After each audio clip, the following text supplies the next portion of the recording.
How's it going, YouTube? It's Memo, aka Grismer, here with Jam TCG again. And today I'm bringing you a deck profile for Pikarom for the upcoming Sword and Shield format. Sorry, I know I said I was going to post this deck profile last week, but honestly, I was testing it online on PCGO and I was running into a couple problems with the deck that I wanted to finish before I put the deck profile up. I wanted to make sure that I had a pretty solid list, in my opinion, before I posted it up. So this is a deck profile that I took to locals this weekend and got second place with. Um, I think the deck is really strong. It's really fast, and I definitely think it's going to be one of the top decks in the format. And I'm excited to keep tweaking the deck and to try to find new strategies to make it better against the bad matchups that it has. And yeah, I'm just looking forward to this upcoming format. So without further ado, let's get into the deck profile.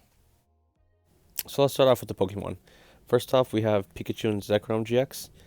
For 3 Lightning Energies, it'll do Full Blitz for 150, and it has the added effect to search your deck for up to 3 Electric Energy and attach them to one of your bench Pokemon, then shuffle your deck. So basically with the Full Blitz, you'll do 150 to the active Pokemon, and then you can set up one of your bench attackers such as Raichu and Alolan Raichu, or Tapu Koko V, or another Pikachu and Zekrom that you can start attacking the defending Pokemon with against the next turn in case the Pikachu and Zekrom goes down.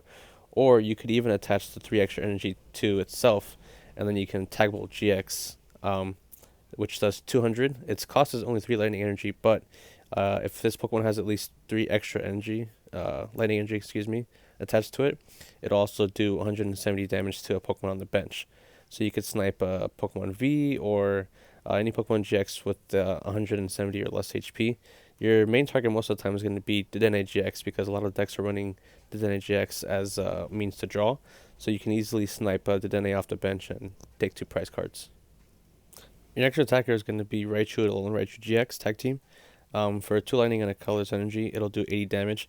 But if this Pokemon was on your bench and became your active this turn, it'll do 80 more damage and leave the opponent's Pokemon paralyzed. This is really good because let's say you're in a sticky situation and you need to buy a little bit of time. You can Tandem Shock and leave them paralyzed, so they'll have to find a way to switch their active Pokemon to be able to attack. And then it's GX attack, Lightning Red GX for, again, 2 lightning and a colorless. It'll do 150 damage, but if it has 2 extra lightning energy attached to it, it'll do 100 more. Plus, it'll switch it with something on your bench. So this is really relevant because let's say you're going against another Pikachu and Zekrom deck with a Vitality Band. It'll do 250 plus the 10 damage from the Vitality Band, so it's 260. So it can knock out an opposing Raichu, Alolan Raichu GX. But even without the Vitality Band, you're doing 250, and you're knocking out a Pikachu and Zekrom by itself. So this is a really good attacker. The next addition to the deck is Tapu Koko V. This is the newest attacker that came out from Sword and Shield base set. So for 1 lightning energy, Spike Draw does 20 damage, and then you also draw 2 cards. So if for some reason you can't get into a supporter, you can Spike Draw 2 extra cards, and it'll help you go through your deck a little bit. And then for 2 lightning and a colors, it'll do Thunderous Bolt for 200. But it has the stipulation that during your next turn, this Pokemon can't attack. But we can get around that by retreating to the bench and then using a switch to bring it back onto the active, and you can hit again for another 200 damage. Next we have Dedenne GX. This card is an attacker in the deck, but it's important because it'll help you go through your deck in case you don't have a supporter. With the new turn 1 rules, since you can't use a support on your first turn, it's really good to be able to search out Dedenne on your first turn and use its ability, Dede Change, to discard your hand and draw 6 cards. That way you have a pseudo supporter on your first turn. Like I said, you're not really using this to attack, but you can. For lightning and a colorless, you could do Static Shock for 50, and its GX attack, Tingly Return GX, does 50 as well, and it leaves the opponent's active Pokemon paralyzed. And it says put this Pokemon and all cards attached to it into your hand. So, I mean, I guess if you're in a really tight spot and maybe you have some extra powers to pump up the attacks, you could use it, but ideally you don't want to attack with this card. We have 1 copy of the Tapu Koko Prism Star. Again, you can attack with this card, but you're not really going to attack with it unless you're in a tight spot and you absolutely need to. So you can do Mach Bolt for 2 lightning and a colorless energy, do 120 damage. But we're using this card for its ability to accelerate energies. Its ability, Dance of the Ancient, reads once during your turn. Before your attack, if this Pokemon is on your bench, you may choose two of your bench Pokemon and attach a Lightning Energy card from your discard pile to each of them. If you do, discard all cards from this Pokemon and put it in the Lost Zone. So you're using this to power up your Pikachu Zekroms or your Raichu Lone Raichu, your Tapu Koko Vs, to try and get their attacks off faster. The last Pokemon you really want to attack with is Zapdos. For one Lightning Energy, you can Thunder Assault. It does 10 base damage. However, this Pokemon was on your bench and became your active this turn and does 70 more. And this is unaffected by weakness. So let's say you go second. You're going against a deck with a Jirachi on the active. You can attach an energy for turn, get your Zapdos into the active, and you can knock out that Jirachi and take a quick, easy prize. Um, but again, you can also do some pretty relevant chip damage to other Pokemon GX or big Pokemon with Electro powers. So this is a really good one prize attacker that we can use to, like I said, do chip damage to big things or just knock out little things for prizes. And now we just have the support Pokemon. Running one Fion. So Fion's ability, once during your turn, if this Pokemon is on your bench, you may have your opponent switch their active with one of their bench Pokemon. If you do, discard all cards attached to this and put it on the bottom of your deck. Excuse me. So this is really good because you can put this on the bottom of your deck and have them switch, let's say, a big threat if you want to stall for time, or if they only have something on their bench that's really weak, you can use Fion to bring that up and knock it out for a game or for prize cards. And then we have one copy of Oranguru. We use this card for Primate Wisdom, so once during your turn, you may switch a card from your hand with the top card of your deck. So you're pseudo drawing a card, but you can also save something relevant, like let's say you have a custom catcher in your hand that you don't want to get rid of, and you want to versus research, you can save that card, put on the top of your deck, so that way you're guaranteed to draw it.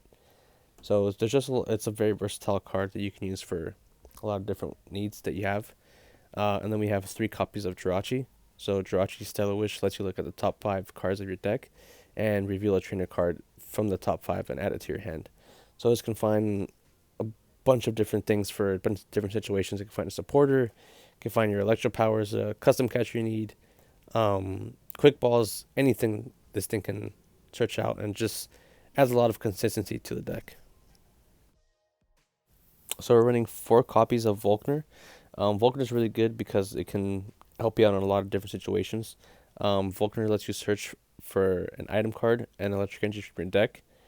So let's say you need a quick ball or you need electro power. That one extra custom catcher, Volkner can help you get that. We run 3 copies of Professor's Research. It's just the new Sycamore or the new Juniper. Discard your hand, draw 7 cards. So it's just a quick and easy way to get through your deck and see more cards from your deck. And lastly, we play 1 copy of Marnie. Marnie lets you shuffle your hand, put at the bottom of your deck, and draw 5 cards. But it also shuffles your opponent's hand, puts that at the bottom of their deck, and has them draw 4 cards. So it's a really good disruption if they, let's say, searched out for a Pokemon they need for the next turn, or a candy, or just something that they need for next turn for a game or something. You can Marnie them, have them shuffle their hand, put it at the bottom of the deck, and then there's no way for them to grab that specific card because it's at the bottom. Unlike Judge, where it just has them shuffle their hand into their deck, they still have the chance to draw that card, but with Marnie, they can't because it's at the bottom and they're drawing cards from the top. So it's a really good disruption card that could really help you out in certain situations. I'm running 4 copies of Quick Ball. Quick Ball lets you discard a card from your hand to search a basic Pokemon from your deck and add it to your hand. Just a really good consistency card. Running 4 copies of Switch. Switch lets you switch your active Pokemon with something on your bench. So it's a really good way of getting your Jirachis out of the active or anything that's stuck in there. Tapu Koko V will let you reset its attack, put onto your bench, switch it back. So really good card. 4 copies of Custom Catcher. If you play one of them, you can draw cards from your deck to your hand until you have 3 cards in hand. So just remember that key detail, you have to have less than 3 cards to be able to draw. Or you play 2 Custom Catchers and you can bring something up from the opponent's bench to active. So you can gust up something you need for a knockout, for your last prizes, or whatever. Just a really good way of bringing out a Pokemon that you need. Then we're running two copies of Energy Switch. Any switch lets you move a basic energy from one of your Pokemon to another one. So it's really good if you wanna, let's say if you Coco Prismed and you attached an energy to, let's say, like a Pikachu with energy, and then something else, you can move that energy from the other Pokemon onto your Pikachu, so you can start attacking with its Full Blitz or its GX attack. And I'm running one copy of Tag Switch. Tag Switch has come in really handy actually. There's been multiple occasions where, let's say, I have damaged Pikarom in the active, and I get it to the bench, and then I can Tag Switch and move two energies from one of your tag team Pokemon to another of your Pokemon. It doesn't have to be a tag team Pokemon that you move the energy to. It's just move it to another one. So it's just really good to get those energies off a damaged Mon and add it to something that's not damaged and lets you continue to attack. Running four copies of Electro Power. Electro Power lets you do an extra 30 damage. Your electric Pokemon's attacks do an extra 30 damage. So this will really help you get some good numbers. With all four Electro Powers, you can do an extra 120 damage if you somehow manage to get all four in play. But it just helps you hit those numbers to knock out those bigger, bulkier Pokemon. I'm running two copies of Electric Magnetic Radar. This is actually a really good card because it also ups the consistency of your deck. The quick balls are nice, but just having the extra option to search out your Pikaroms, your Lone Raichu, or your Dedenne to just up the consistency and get your board set up faster. It just really helps out. Two copies of a skateboard. This could be for the Jirachis mainly, because it'll get rid of the Jirachi status condition unless you retreat onto the bench. But you can also use the skateboard on, let's say, a Dedenne, because its retreat cost is only one, and it'll give you free retreat into your bench as well. One copy of Great Catcher just to pull your opponent's Pokemon GX from the bench that you want to move to the active, but you have to discard two cards for this. One copy of Resent Stamp, so you can shuffle your opponent's hand into their deck, and then they draw cards up to the number of prize cards they have. So let's say you're a little behind and they only have one or two prize cards left. You can reset stamp them, and then they'll go down to a two-card hand, and it makes them a lot harder to play. One copy of Vitality Band. This is a really useful card in this deck, I feel like, because it can help you hit certain numbers that you might need a couple extra powers to hit. For example, let's say you have a Typical V. You can use the attack and do 200, but with an Electro Power and a Vitality Band, you're hitting 240, which lets you knock out Pikachu. Instead of having to use two Electro Powers, you can just attach this Vitality Band, and with one Electro Power, you'll be knocking out opposing Pikachu. One copy of Viridian Force. Viridian Force lets you discard a card from your hand and add a basic energy from your deck to your hand, so you can discard something that's not useful and get electric energy from your deck to your hand. Or you could just use it to bump a stadium. A situation I've been in is, let's say they have a Chaotic Swell on their field, and you have both Viridian Force and Thunder Mountain Prism Star in your hand. You can play the Viridian, bump the Chaotic Swell, and then the Chaotic Swell will bump the Viridian Force, and then you're free to play your Thunder Mountain Prism Star down. As you may know, the Thunder Mountain Prism Star is really important to the deck because it lets your electric Pokemon attack for one electric energy less.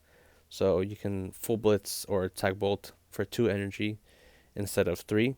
And it's also relevant because instead of needing 6 energy for Attack Bolt's added effect, you only need 5. And last but not least, we're playing 11 electric energy. I feel like 11 to 12 is probably a good number. Any less than that and you're running pretty low, just because a lot of your Pokemon's attacks cost 3 energy, and if you're using Full Blitz to accelerate, or you're discarding energies off of your Professor's Research or a Quick Ball or something, you need to have a lot of energy in your deck to be able to supply the attack cost of your Pokemon. I want to end the video off with a couple tweaks I think the deck could use to make it better. I really want to add a Stadium Nav to the deck, just because for that situation that I told you where, let's say, they have a Chaotic Swell. If you have a Stadium Nav, you can search out, if you get both heads, you'll be able to search out both Viridian Forest and the Thunder Mountain Prism Star, and you'll be able to play the Thunder Mountain to start attacking with your Pikaroms. Or, like I said, if you just have it and you happen to draw it, you'll be able to just get whatever stadium you need for that situation, and it's just a really helpful card. But I just don't know how to put it into the deck. I don't know which card to take out. But I'm going to be tweaking the deck and playing with it a little bit more and seeing um, where I can try to squeeze that in. Maybe um, take out like an escape board or something. I'm not sure.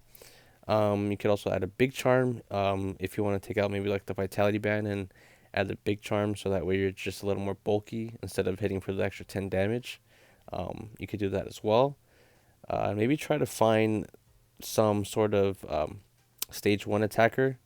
I'm not sure exactly which one we could be able to use, but having that stage 1 attacker would help against the Obstagoon deck, because as you know, Obstagoon makes it so that it can't be damaged by attacks from basic Pokemon. So having a stage 1 to bring out to start attacking with that could help the deck and help Pikrum's match up against Obstagoon.